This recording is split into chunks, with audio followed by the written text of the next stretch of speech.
Harga emas tercatat naik selama 4 hari berturut-turut seiring naiknya permintaan di Cina, negara konsumen emas terbesar kedua di dunia. Apakah ini merupakan pertanda positif untuk kenaikan harga emas? Kita akan berbincang dengan Head of Research PT Monex Investindo Futures, Ariston Chandra. Selamat siang, Pak Ariston. Bagaimana dengan perkembangan harga emas yang saat ini menunjukkan memang sedikit penguatan? Apakah Bapak melihat ini akan terus berlanjut? Apakah akan kembali turun? Ya, kalau kita lihat dari tren harga untuk jangka menengah, kelihatan harga emas masih dalam tren penurunan.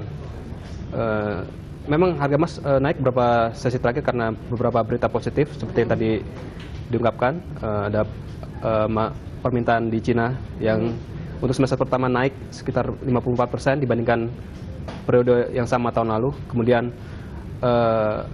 data ekspor impor Cina yang bagus, kemudian data produksi industri Cina juga bagus. Kemudian ada kenaikan pada kepemilikan emas ETF SPDR. Jadi ini kenaikan ini lebih bersifat sementara gitu? Ya, kelihatannya begitu ya. Kelihatannya harga emas untuk kali ini naik menanggapi data-data positif yang keluar beberapa hari terakhir gini. Berapa lama mungkin akan kembali turun jika Bapak melihatnya bahwa ini bersifat temporer? Ya, karena kita akan ada satu event penting yang ditunggu oleh pasar, yaitu event pengurangan stimulus moneter Amerika Serikat. Ya, rencananya bulan September ini. Ya, kemungkinan banyak analis memprediksi September akan dimulai. Kalau enggak ya akhir tahun gitu ya. Berarti ini hanya akan kira-kira bertahan kenaikan harga emas dalam waktu 1 bulan saja begitu?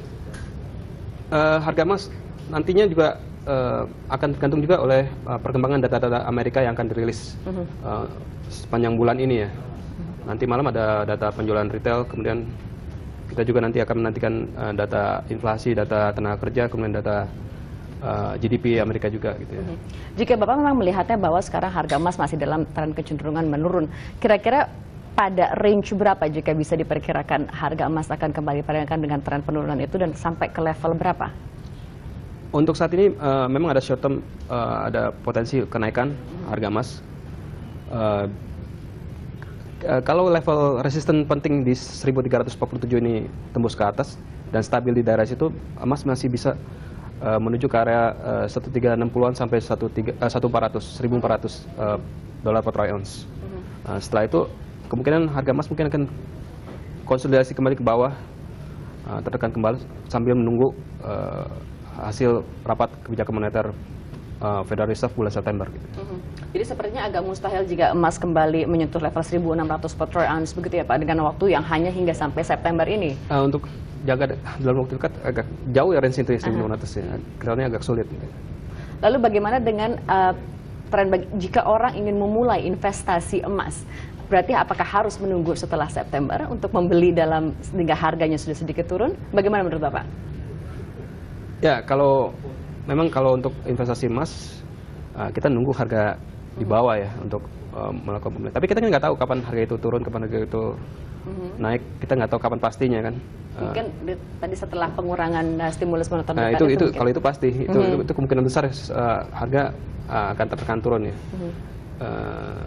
Ya di situ memang momen untuk membeli ya. Cuma untuk saat ini misalnya para masyarakat ingin berinvestasi emas bisa melakukan pembelian, tapi kemungkinan jangan menaruh atau membeli di satu harga dalam jumlah besar gitu. Jadi lebih baik membelinya dicicil begitu? Ya, jadi kayak 100 gram sekarang atau 10 gram sekarang begitu. Ya, itu yang mungkin dianjurkan dengan Bapak oleh Bapak. Dalam tren penurunan saat ini gitu. Lalu saat ini memang emas sepertinya sudah bukan merupakan safe haven lagi, jadi bukan merupakan salah satu pilihan investasi yang dianggap aman. Bagaimana, apakah Bapak melihat itu suatu yang benar? Apakah mungkin akan kembali lagi menjadi safe haven? Ya, emas masih sebagai safe haven, tapi dalam kondisi pasar ekonomi dalam keadaan krisis. Kemudian kalau terjadi inflasi yang tinggi, hyperinflation gitu. Nah, untuk saat ini mungkin market melihat keadaan ekonomi sudah mulai stabil. Kita lihat data-data ekonomi di beberapa negara maju yang dulunya sempat tertekan oleh krisis mulai kelihatan ada perbaikan. Jadi emas mulai ditinggalkan untuk berinvestasi ke instrumen-instrumen yang lebih menghasilkan, yang tentunya lebih berisiko gitu dibandingkan emas.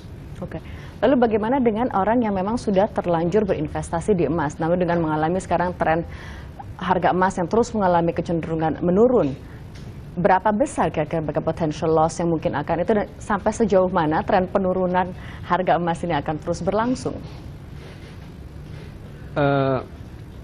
Ya kalau misalnya kalau Federal Reserve kembali melakukan pengurangan stimulus di akhir tahun, kemungkinan akan terjadi lagi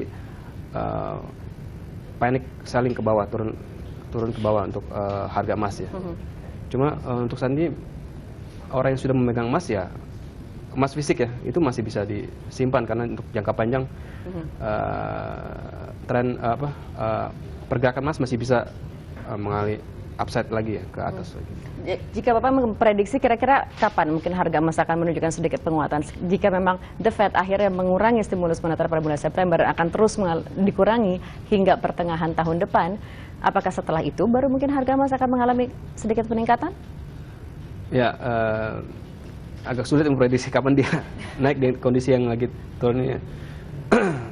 Tapi ya kemungkinan kalau Federal Reserve, maksudnya masyarakat sudah, bukan masyarakat, maksudnya pasar sudah melihat kemana arah kebijakan Fed selanjutnya, itu market bisa masuk lagi kembali ke pasar emas untuk melakukan pembelian lagi gitu ya. Asal sekarang ini kan pasar belum tahu kemana arah kebijakan Fed selanjutnya gitu ya. Oke, terima kasih Pak Arifin atas kehadiran di studio Bloomberg TV Indonesia, dan Zona Bisnis akan kembali dengan informasi mengenai defisit transaksi berjalan yang mengganggu kinerja ekspor Indonesia. Tetaplah bersama kami.